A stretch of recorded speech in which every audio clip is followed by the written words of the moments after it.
اس صورت کے اختتام پر سورۃ الشعراء کا آغاز ہوتا ہے۔ سورۃ الشعراء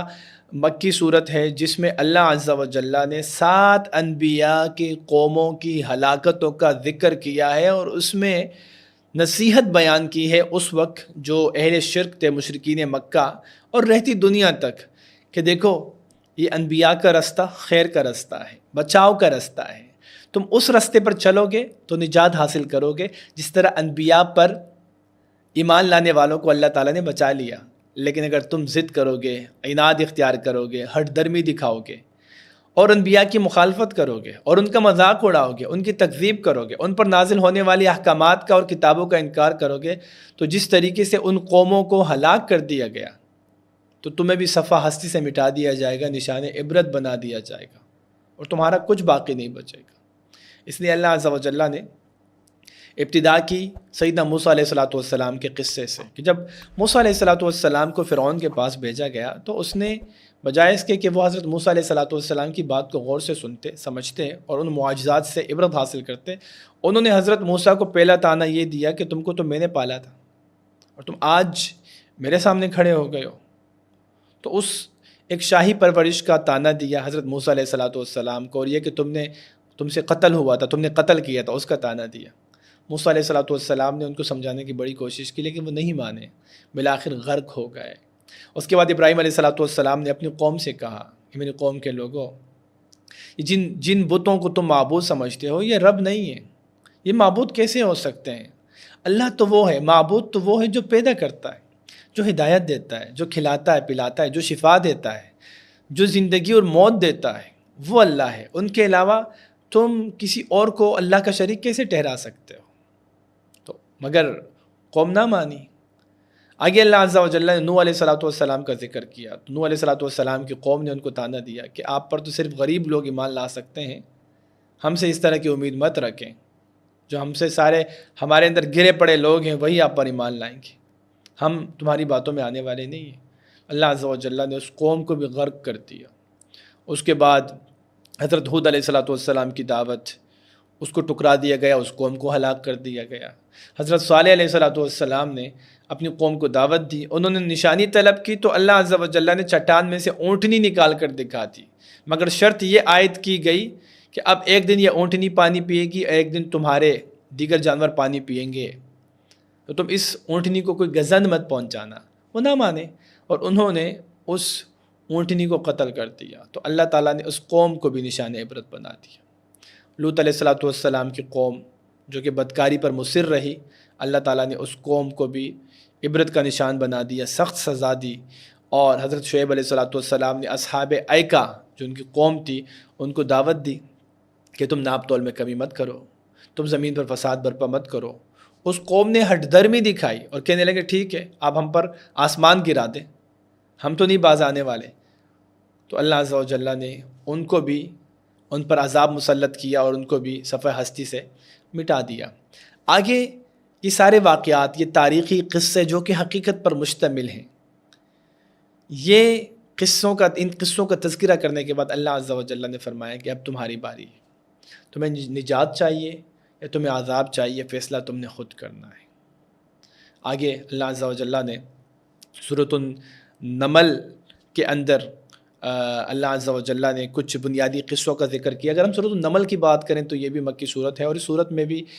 موسیٰ اور فرعون کا قصہ ہے، حضرت داؤد علیہ السلام، حضرت سلیمان علیہ السلام، اور حضرت سلیمان علیہ السلام کے کچھ واقعات، ملکہ سبا کا ذکر اور دیگر کچھ واقعات کا ذکر کیا گیا ہے۔ لوط اور صالح علیہ السلام کی قوم کا مختصر ذکر موجود ہیں، اور اس صورت کے اندر بھی عبرت اور نصیحت حاصل کرنے کی بہت سارے موضوعات اور مضامین موجود ہیں۔ اگر ہم بات کریں اس پارے کے چوتھے مضمون کی یا اس صورت کے پہلے مضمون کی، تو اس صورت کے اندر اللہ عز و جل نے سب سے پہلے حضرت داؤد اور سلیمان علیہ السلام اور چونٹی کا واقعہ ذکر کیا ہے۔ کہ اللہ عز و جل نے سب سے پہلے صورت کی ابتدا میں تو یہ بات فرمائی کہ جو علم ہے نا، یہ اللہ تعالیٰ سکھاتا ہے اپنے پیغمبروں کو، تو انبیاء کو جو سکھلایا جاتا ہے وہ اللہ کے حکم سے سکھلایا جاتا ہے۔ اللہ تعالیٰ فرشتہ بھیجتا ہے، فرشتہ نازل کرتا ہے ان کی طرف، ان پر کتابیں نازل کی جاتی ہیں۔ تو پہلی بات تو یہ سمجھ لی جائے۔ اس کے بعد پھر بطور ثبوت اللہ عز و جل نے حضرت موسیٰ کا واقعہ پیش کیا، اور آگے پھر فرمایا کہ داؤد اور سلیمان اللہ عز و جل نے ان کو علم عطا کیا، تو انہوں نے کیا کہا؟ وقال الحمدللہ، اللہ کا شکر ہے، ساری تعریف اللہ تعالیٰ کی کہ جس نے ہمیں نیک بندوں میں فضیلت عطا فرمائی۔ اور وہ کہنے لگے کہ لوگوں ہمیں پرندوں کی بولی سکھائی گئی ہے۔ حضرت داؤد اور حضرت سلیمان کہنے لگے لوگوں ہمیں پرندوں کی بولی سکھائی گئی، اور ہمیں ہر چیز میں سے عطا کیا گیا، جو جو چیزیں ان کو چاہیے تھی، نبوت تھی، بادشاہت تھی، اور جو جو چیزیں ان کو چاہیے تھی، درکار تھی، علم، حکمت، فیصلے کرنے کی سمجھ بوجھ، اللہ تعالیٰ نے ان کو عطا کیا۔ یہ ان کی خصوصیات میں سے تھا۔ آگے پھر اللہ عز و جل نے حضرت سلیمان علیہ السلام کی جو انفرادی خصوصیت جو رہتی دنیا تک برقرار رہے گی، جو انہوں نے دعا مانگی تھی کہ اللہ میرے بعد ایسی بادشاہت کسی کو نہیں دینا، اللہ تعالیٰ نے حضرت سلیمان علیہ السلام کو صرف انسانوں پر نہیں بلکہ جنات پر، جانوروں پر، چرند پرند، کیڑے مکوڑوں پر، چونٹیوں تک وہ زبان سمجھ سکتے تھے، اور اللہ عز و جل نے ان تمام یعنی انسانوں پر، جنات پر ان کو حکومت عطا فرمائی تھی، اور حیوانات پر، پرندوں پر حکومت عطا فرمائی تھی، یہاں تک کہ ہوا کو اللہ تعالیٰ نے حضرت سلیمان کا تابع بنا دیا تھا۔ ہوائیں ان کے حکم سے وہ ہوائیں مسخر ہو گئی تھی ان کے لیے، اور وہ ہواؤں میں سفر کیا کرتے تھے۔ تو حضرت سلیمان علیہ السلام ایک مرتبہ اپنا لاؤ لشکر جمع کر کے ان تمام انسانوں کی الگ صفیں، جانوروں کی الگ صفیں، پرندوں کی الگ صفیں، جنات کی الگ صفیں، سب کو اپنے اپنے گروپس میں انہوں نے کھڑا کیا، اور وہ سفر کر رہے تھے۔ اس صفوں میں تقسیم کرنے کے بعد وہ جا رہے تھے، یہاں تک کہ وہ ایک چونٹی کے میدان میں سے، وادی نملہ میں سے وہ گزرے، تو ایک چونٹی نے کہنے لگی، ایک چونٹی کہ انہوں نے جب دیکھا کہ حضرت سلیمان علیہ السلام کا لاؤ لشکر گزر رہا ہے، تو کہنے لگی کہ ایھا النمل ادخلوا مساکنکم لا یحطمنکم سلیمان وجنودہ وہم لا یشعرون۔ اے چونٹیوں کی جماعت، ساری کی ساری فوراً سے اپنے اپنے بلوں میں گھس جاؤ، کہیں ناسمجھی میں، لاشعوری میں حضرت سلیمان اور اس کا لاؤ لشکر تمہیں کچل نہ دے اور تمہیں پتہ بھی نہ چلے۔ تو حضرت سلیمان علیہ السلام نے چونٹی کی بات کو سنا، اللہ کے حکم سے سمجھا، فتبسم ضاحکا من قولها، ہنسی آئی، مسکرا اٹھے اور کہنے لگے ربی اوزعنی ان اشکر نعمتک التی انعمت علی وعلی والدی وان اعمل صالحا ترضاہ۔ اے اللہ مجھے توفیق عطا فرما کہ آپ نے جو مجھ پر یہ رحمت نازل کی ہے، آپ نے جو مجھ پر نعمتیں کی ہیں، انعامات، احسانات، فضل اپنے مجھ پر کیے ہیں، یا اللہ مجھے اس کا شکر ادا کرنے کی توفیق عطا فرما، اپنے والدین کا شکر ادا کرنے کی توفیق عطا فرما، اور نیک اعمال کرنے کی توفیق عطا فرما۔ اس کے بعد جو اس پارے کا سب سے آخری مضمون ہے وہ ہدہد پرندے اور ملکہ سبا سے متعلق ہے کہ ایک مرتبہ حضرت سلیمان علیہ السلام اپنے لاؤ لشکر کے ساتھ ہی بیٹھے ہوئے تھے دربار لگا کے، تو آپ نے دیکھا کہ ایک پرندہ، اپنے پرندوں کا جائزہ لیا، ایک نظر ڈالی پرندوں پر، تو آپ نے دیکھا کہ ایک پرندہ ہدہد غائب ہے۔ آپ کہنے لگے ما لی لا ارا وتفقد الطیر، جائزہ لیا، ایک طائرانہ نظر ڈالی پرندوں پر، اور کہنے لگے کہ ما لی لا ارى الہدہد، مجھے کیا ہو گیا، مجھے ہدہد پرندہ یہاں نظر کیوں نہیں آ رہا؟ ام کان من الغائبین، یا واقعی وہ غائب ہونے والوں میں سے ہے، یعنی اس وقت آیا نہیں ہے، ایبسنٹ ہے، اویلیبل نہیں ہے۔ پھر کہنے لگے کہ اچھا مجھے بتائے بغیر ہدہد پرندہ چونکہ نہیں ہے، اب یہ آئے گا تو یا تو یہ وجہ بتائے، ریزننگ دے، جسٹیفائی کرے اپنی ایبسنس کو، یا اگر وہ ایسا نہیں کرتا تو میں اس کو سخت ترین سزا دوں گا اور اس کو ذبح کروا دوں گا۔ تو تھوڑی دیر گزری تھی کہ ہدہد پرندہ واپس آتا ہے اور کہتا ہے کہ اے سلیمان، میں ایک ایسی خبر لے کر آیا ہوں جو آپ نہیں جانتے، جس کے بارے میں آپ کو نہیں پتہ۔ میں ایک ایسی قوم کو دیکھ کر آیا ہوں کہ جن کے اوپر بادشاہت ایک عورت کرتی ہے، اور افسوس کی بات یہ ہے کہ اللہ تعالیٰ نے ان کو سب کچھ عطا کیا ہے لیکن وہ سورج کی عبادت کرتے ہیں۔ پھر وہ افسوس کا اظہار کرتے ہیں کہ وہ اس اللہ کی عبادت کیوں نہیں کرتے جس اللہ نے ان کو پیدا کیا، اور اس اللہ کی کچھ صفات کا وہ ذکر پھر ہدہد کرتا ہے۔ تو حضرت سلیمان علیہ السلام ہدہد پرندے کی ذمہ داری لگاتے ہیں کہ تم جاؤ اور میرا یہ خط پہنچا دو۔ تو ہدہد پرندہ جاتا ہے اور ملکہ کے پاس اس خط کو پھینک دیتا ہے۔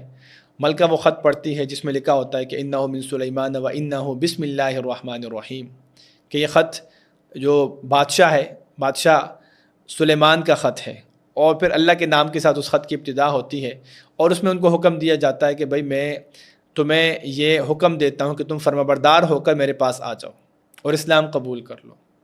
چنانچہ ملکہ وہاں پر مشاورت کرتی ہے اپنی قوم سے، اپنے سرداروں سے۔ تو سردار کہتے ہیں ہم بڑے طاقتور قسم کے لوگ، جنگجو قسم کے لوگ ہیں، ایکسپرٹس ہیں، اگر آپ ہمیں اجازت دیں تو ہم لڑیں گے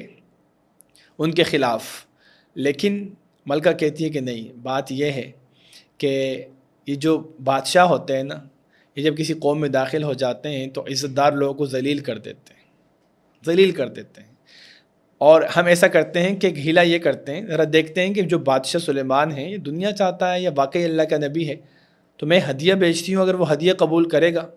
تو سمجھ جائیں گے، پھر ہم فیصلہ کوئی لے لیں گے کہ ہم نے لڑنا ہے یا نہیں لڑنا۔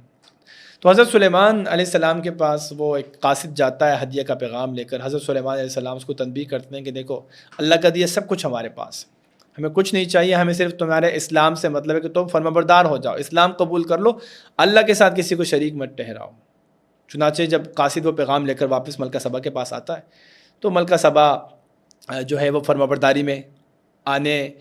کو بہتر سمجھتی ہے اور اس کا فرمانبرداری میں آتی ہے اور پیغام بھجوا دیتی ہے کہ وہ حضرت سلیمان کے پاس آ رہے ہیں۔